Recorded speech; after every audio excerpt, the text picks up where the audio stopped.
Chapitre 165. Higuruma, Hiromi et Yuji Itadori ont commencé à s'affronter. Yuji, dans l'extension de territoire de Higuruma, se fait juger coupable et Higurumi l'attaque dès lors. Yuji démontre sa résistance physique et Higuruma et Yuji s'apprêtent dorénavant à entamer leur vrai combat. Le combat qui mènera potentiellement à une solution pour la traque mortelle ou pas. Tout ça, on va le découvrir dans ce chapitre. Bienvenue sur la chaîne, c'est Kaiza et bienvenue sur cette vidéo, c'est parti. Higuruma Hiromi est présenté un peu plus en détail. À 36 ans et il est rattaché à la 59e du barreau de la préfecture d'Iwate. Il est diplômé de droit et semble brillant dans ses études en réussissant ses examens haut la main. Et les avocats médiocres d'ailleurs le surnomment même le génie. On va voir qu'effectivement c'est un génie. Higuruma il est donc surdoué en un sens et il démontre une très grande intelligence et c'est quelqu'un de très brillant. En réalité s'il est très intelligent et surdoué, ce qu'il a de plus brillant au fond de lui c'est son talent d'exorciste. Higuruma c'est un crack, c'est un exorciste remarquable et très différent et particulier par rapport aux autres exorcistes. Il est atypique certes mais il est très puissant et talentueux, agissant en fonction de ses valeurs et de ses principes qu'il va rattacher à ses pouvoirs. Son sort est équipé d'un territoire par défaut, ce qui prouve son talent et le fait que ce soit un génie parmi les exorcistes. Grâce à cela, Higuruma a acquis les bases des sorts de barrière, en plus de cela, mais aussi son instinct l'a guidé vers des techniques de manipulation qui permettent de renforcer son sort. En seulement 12 jours après l'éclosion de ses pouvoirs,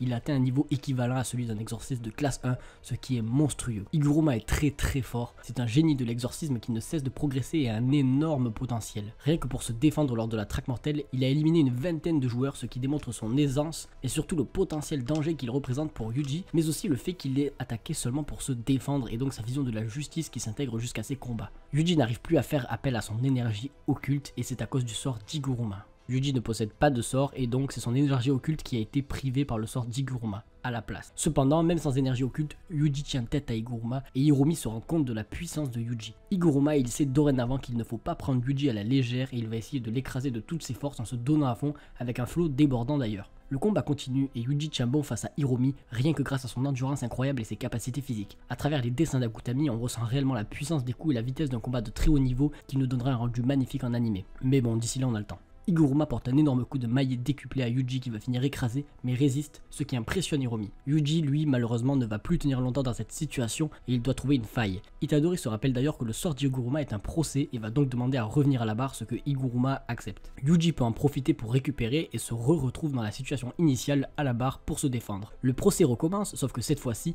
Judgeman l'accuse d'autre chose que le casino. Il l'accuse d'avoir commis des homicides à Shibuya le 31 octobre 2018. Cependant, Shibuya ayant beaucoup trop impacté Yuji Itadori, qui est encore sous le choc des événements de Shibuya qui l'ont marqué d'une trace indélébile, il ne réfutera pas les accusations et avoue qu'il a bien tué tous ces gens. Énorme preuve de la maturité de Yuji, de son changement, mais surtout de l'empreinte laissée par Shibuya sur le personnage. Itadori est encore jugé coupable par Judgeman, mais cette fois-ci, il est condamné à la peine de mort. Petite pause, Akutami ici, il est monstrueux, car tout a été calculé. Yuji, suite aux incidents de Shibuya, se retrouve à devoir purger sa peine, la peine de mort, comme si la justice, incarnée par Higuruma, finissait toujours par rattraper les faits et que tout se paye. Une véritable leçon. Ici, Yuji va devoir payer face à la justice personnifiée par Higuruma Hiromi, et ce simple exorciste qui était Higuruma face à Yuji, un adversaire de plus, devient finalement son juge et l'incarnation d'une justice et d'une manière de rétablir l'ordre et l'égalité. Le juge des actes commis par Yuji qui accepte sa sentence. Les actes qu'il ait commis sont tellement durs à garder sur la conscience, Yuji accepte sa punition et son jugement, et c'est la mort qu'il mérite et qu'il accepte. Sanction qui sera infligée sûrement par Higuruma au final, un coupable qui accepte son sort pour se pardonner et se faire pardonner. Plus qu'un combat,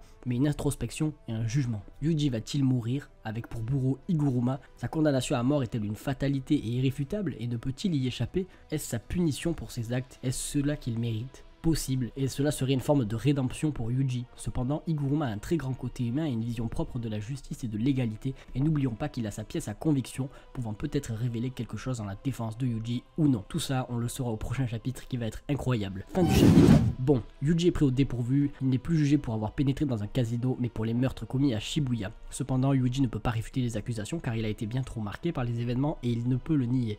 Il se doit de l'accepter et se reconnaît coupable, une manière d'assumer son acte, un acte courageux de sa part et démontrant son changement énorme depuis les événements dramatiques. Il est jugé coupable et condamné à mort, ce qui nous interroge sur la manière dont Higuruma va agir avec lui par la suite. Avant cela, Yuji se battait dans un combat à couper le souffle avec Higuruma. Higuruma est un génie, il a un don et un talent incroyable qui font de lui un exorciste brillant. Cependant, Yuji aussi a son don à lui, et même privé de son énergie occulte, arrive à faire face au génie qui est Higuruma. Un combat fantastique et plein de suspense se lance. Yuji va devoir trouver une solution pour s'en sortir face à un Higuruma monstrueux, et tout cela nous le saurons au prochain chapitre de cette traque mortelle déjà culte et déjà sensationnelle qui promet du lourd. Itadori va-t-il réellement mourir pour assumer ses actes? Que va-t-il se passer? Sukuna va-t-il prendre le relais? Ce chapitre était tout simplement phénoménal et le prochain le sera sûrement aussi. Abonne-toi et like pour suivre tous les chapitres avec nous, follow-nous sur Twitter si tu veux un peu débattre. J'espère que la vidéo t'a plu, on se dit à très bientôt, ciao.